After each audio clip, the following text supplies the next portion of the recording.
Harka fuuni daawwattootaa fi dhaggeeffattoota keenya nagaan keenya kabajaa fi jaalala bakka jirtan birattis nagaa qabu jechaa oduuwwan wayitaa'oo yeroo kanaaf qopheeffanneen isiittimaa dursa oduu ijoom. Irree fi gaachanni saba Oromoo waraanni bilisummaa Oromoo lola jabaa aanota godina Shawaa Lixaa hedduu keessatti gidduu kana taasiseen kaampiiwwan bilchiginnaa to'annaa jala oolfachuu ifoomse. Raayyaan ittisaa Impaareetti ammoo ibsa baaseen godina Shawaa Kaabaa keessatti milishoota leenjisuun bobbaasuu ifoomse. Dhimmoota kanatti gabaasa bal'aa qopheeffanneerraa ni dhageessu. Wayitaa bilchiginnaan Impaareettiin nagaa qabdii filannoon biyyaalessaa nan geggeessa jechuun dhaadachaa jirutti qondaalli olaanaan Impaareettii tokko hidhattootaan ajjeefamuun ifoome. Ajjeecha kanaa wajjin wal qabsiisee yaadonni garaagaraas dhagahamaa jiru. Mucucaatanii kufuu muummicha ministeeraa dabalatee gabaasa bal'aa qindeeffanneerraa bal'ina isaa ni dhageessu. Boba'aa karaa seeraan alaa raabsitanii jechuun bilchiginnaan namoota 600 ol hidhuun ifoome. Bilchiginnaan daldala seeraan alaa fi raabsaa irratti to'annaa taasisuu cimseera jechuun aangawoota isaa dabalatee hidhaa fi qabeenya isaanii saamaa jiraachuun barame. Bal'ina isaa qabanneerra kanas ni balballoomsina. Israa'el eebila dhufu kanaa kaasuun kooluu galtoota lammii Impaareettii ta'an kumaan lakkaawaman walitti qabdee biyya ari'uuf akka jirtu gabaafame.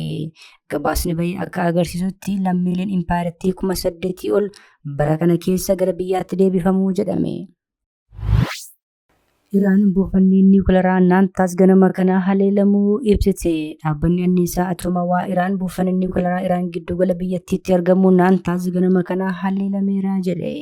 Kanas ni dhageessu. Odeeffannoo wayitaawaa Impaareettii fi Oromiyaa keessaa yeroo yeroodhaan argachuuf toora YouTube chaanalii kana subscribe, like, share taasisaa jechaan gara oduu bal'inaan qopheeffanneetti sin dabarsa.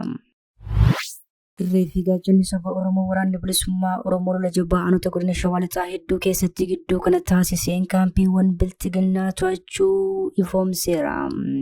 Raayyaan ittisaa Impaareetti ammoo ibsa baaseen godina Shawaa Kaabaa keessatti milishoota leenjisuun eebbisiisneerra jedhe. Irree fi gaachanni saba Oromoo waraanni bilisummaa Oromoo bilchiginnaa kokkee qabuudhaan taa'uu fi ka'uu erga dhorkuu jalqabee bubbuleera. Waraanni sirnichaa bakka wayii lola geggeessaa jiru maratti injifatamuu fi harkannachuu ammoo itti fufeera. Waraanni bilisummaa Oromoo zooniin giddu galaas lola jabaa aanota godina Shawaa Lixaa kanneen akka Ilfataa, Meettaa Roobii, Adaa Bargaa fi Meettaa Walqixxee keessatti taasiseen injifannoo culuqaa galmeessuu ifoomseera. Irree fi gaachanni sabichaa wobboon loltoota faashistii Abiy kan barcuma aangoo nama dhuunfaa tiksuuf bobbaatee hawaasa nagaa dadarachuu hedduu ajjeesuu, madeessuu fi fayyaatti harkaan qabuudhaan booji'uu ifoomse. Keessumaa tarkaanfii aanaa Meettaa Walqixxee gandaa Wagidii keessatti fudhatee loltoota faashistii Abiy kaampii isaanii keessaa guutummaatti qulqulleessuudhaan to'annaa isaa jala oolfachuu ibse. Kunuutu kanaan jiru bilchiginnaan ammoo karaa raayyaa ittisaa Impaareettii ibsa baaseen godina Shawaa Kaabaa keessatti milishoota leenjisuun eebbisiisuu ifoomseera. Sirna eebbaa kanarratti qondaalonni bilchiginnaa argamuudhaan haasawaa taasisaniin aanaalee godinichaa keessatti sochiin waraana bilisummaa Oromoo waan jiruuf humna kana qolachuudhaaf qophaa'aa jiraniiru. Bilchiginnaan waggaa 8 diroonii, jeettii, koomaandoo raayyaa ittisaa fi kanneen kana fakkaatan wal jijjiiruun duula taasiseen injifachuu kan dadhabe opereeshinii milishaatiin woboduu dhaabbachuun waan hin yaadamne ta'us garuu rasaasa ittiin fudhachiisuuf qonnaan bultoota abbaa maattaan maqaa milishaan walitti qabuun bobbaasuu itti fufeera jedhame. Wayitaa bilchiginnaan Impaareettiin nagaa qabdii filannoo biyyoolessaas nan geggeessa jechuun dhaadachaa jirutti qondaalli olaanaan Impaareettii tokko hidhattootaan ajjeefamuun ifoome. Ajjeechaa kanaa wajjin wal qabsiisee yaadonni garaagaraa dhagahamaa jiru. Bilchiginnaan waraanadhuma hankaakee Impaareettii keessatti eegaluudhaan qondaalota isaa hirbaata rasaasaa gochuu itti fufeera. Dheengadda naannoo Amaaraa keessatti qondaalonni bilchiginnaa 10 ol bulchaa aanaa, hoogganaa waajjira poolisii fi kantiibaa dabalatee iddoo tokkotti jumlaan ajjeefamaniiru. Naannoo hamma tokko nagaa waaraa qaba jedhamee yaadamaa ture kibba Impaareettiittis aangaan bilchiginnaa tokko rasaasa hidhattootaan ajjeefamuu fi sirni awwaalcha isaanii guyyaa kaleessaa raawwatamuun ifoomeera. Aadde Addunyaa Aziizaay aangaan mootummaa naannoo kibba Itoophiyaa bitootessa 19 bara 2026 haleellaa hidhattootaan irratti raawwatameen ajjeefaman. Sirni awwaalcha isaanii ammoo kaleessa bitootessa 21 bara 2026 magaalaa Saawulaatti geggeeffamu biiroon koominikeeshinii naannichaa gabaaseera. Biiroochi ibsa isaatiin sirni awwaalcha aadde Addunyaa mana amantaa warra Wangeelaatti bakka firoottanii fi akkasumas pirezidaantiin naannoo kibba Itoophiyaa obbo Xilahuun Kabbadaa jalatti geggeeffameera jedhe. Aadde Addunyaa Aziizaa itti aantuun ejensi galmeessa siivilii naannoo kibba Itoophiyaa hojiilee irraa otoo deebi'aa jiranii haleellaa tasaa irratti raawwatameen lubbuun isaanii darbe. Biiroon Kominikeeshinii naannoo kibbaa taatee kana gareewwan duubatti hafaa jiran kan fedha hin barbaachifne humnaa fi qawween fiixaan baafachuu fedhantu raawwate jechuun balaaleffate. Pireezidaantiin Bilxiginnaa Abiyyi Ahmad ammoo yeroo qondaalonni barcuma aangoo isaanii tiksuuf bobba'an akka baalaa harcaanii dhumaa jiranii fi erga kennachaa jiranitti haadha warraa isaanii wajjin qarqara lagaatti mul'ataniiru. Keessumaa ammoo osoo bishaan ce'uuf jedhanii mucaatanii kufuun isaanii ammoo ijoo dubbii miidiyaalee ta'eera. Namoonni miidiyaalee hawaasummaa irratti sadarkaa fuuchuudhaan irratti dubbachaa jiru.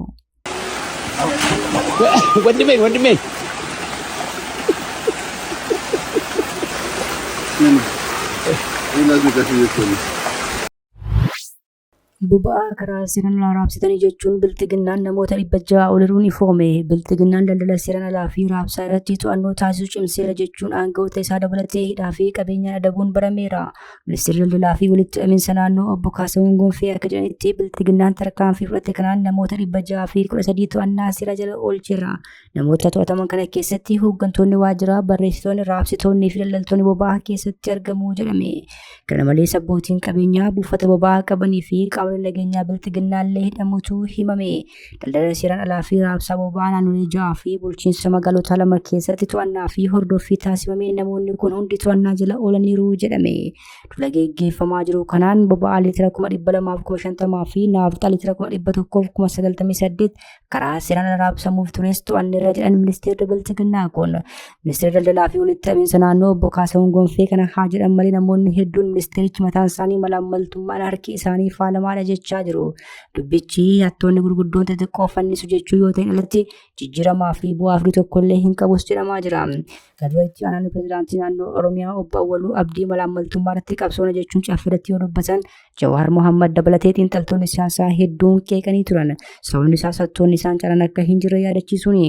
Sagantaa caatiin itti gaafatamtoota bulchoota kantiibota fuuraa fixachiisaa jiru jechuudha. Ministeerri Deetaa Ministeera Nagaa duraanii obbo Taayyee Danda'a ammoo muummichi ministeeraa bakka namoonni 2500 jiranitti haa taanu jedhan jechuun ni yaadatama. Ani natiin haasiniin jechuun danda'u. Waan ijoollee keessanii guddifattanii haa taa'edha. Gaafuma san jechuu waan ijoolleedhaan barsiifattan haa taa'edha kun rakkoo hin qabu. Mulli numatti jedhama. Abiyyi jedhe. Mulli numatti. Nama 2500 teechise. Israa'el eebba dhufu kana kaasuun kolugaltoota lammiilee Itoophiyaa ta'an kumaan lakkaa'aman walitti qabdee biyya ari'uuf akka jirtu miidiyaan Middle East Monitor waldaalee siivikii biyyattii wabeeffachuun gabaase. Gabaasni kun dabaluun biiroon bulchiinsa uummataa fi immigireeshinii Israa'el eebba irraa kaasuun murtee mootummaan biyyattii amajjii bara 2024 keessa dabarsee hojiirra oolchaa jedhe. Dhaabbileen mirga namummaaf falman manni murtii waliigalaa Israa'elitti oliyyatanii kan turan yoo ta'u, manni murtichaas ejjennoo mootummaa kana tursee ture. Garuu dhiheenya mootummaan akka murtee kana hojiirra oolchu manni murtichaa karaa kenneera. Gilaad Biliimpoo miidiyaa Middle Eastiif taatee kanaan lammiileen Itoophiyaa 8,000 Israa'el ari'amuuf akka jiran hime. Kanaanis aangawoonni namoota dubbii kakaasan jechuun to'achaa jiraachuu ibse. Dhalattoonni impaayiritti mirga jiraachuu kan gareen kennamuu hin arganne hojii kamuu hojjechuu hin danda'an. Amma hedduun qabamanii yeroon booda lakkifamanii jiran. Yaanni jirus boodarra warruma kana biyya ari'u jechuun dubbateera. Baazii Geexee barreessaan lammii Israa'el kan dhaloota Itoophiyaa kolugaltoonni kunneen yoo biyyatti deebi'an keessumaa warri Tigraay baqatan rakkoo hamaaf saaxilamuu malan jechuun Middle East Monitoritti hime. Palamboonillee yaaduma kana dhageessise. Naannoleen Itoophiyaa hedduun ammas lolaa fi beelaan rakkataa akka jiran yaadachiiseera. Karoorri kolugaltoota lammiin Itoophiyaa kan Israa'el ari'u kun wayitaa Itoophiyaa keessa muddamni jiru itti hammaatetti kan mudateedha. Gamtaan mootummootaa bara 2025 haga walakkeessaatti rakkoo naannolee biyyattii bakka adda addaatti jiru namoonni miliyoona 3 ol qeerraa akka buqqa'anii jiran ibsee ture. Iraan buufanni niikuleeraa Naantaaz ganama kana haleelamuu ibsite. Dhaabbanni anniisaa Atomawaa Iraan buufanni niikuleeraa Iraan giddugala biyyattiitti argamu Naantaaz ganama kana haleelameera jedhe. Qorannoon teeknikaa fi adda ta'e gaggeeffamuun faalamni carallaa ammatti qaqqabe hin jirus jedhe. Jiraattonni naannicharraa balaan yookiin miidhaan geessisuus hin eeramne. Haleellaan kun waliigaltee gabbisan niikuleeraa dhimma nageenyaaf ooluu addunyaan qabdu kan cabsedha jechuun Iraan himatte. Waxabajjii darbe Ameerikaan buufataalee niikuleeraa Iraan 3 irratti boombii darbachuun yaadatama. Isaanis Naantaaz, Fordoo fi Isfaan yeroo sana haleelamanii turan. Tiraamp leellichaan guutummaatti barbadeesseera jedhee dhaadachuun ni yaadatama. Kabajamtoota hordoftoota keenya oduun sa'aatii kanaaf qabannee dhiyaannee kana gammachuu hordoftan ture oduu biraan hanga walitti deebinutti nagaa ta'a aga dhagaa.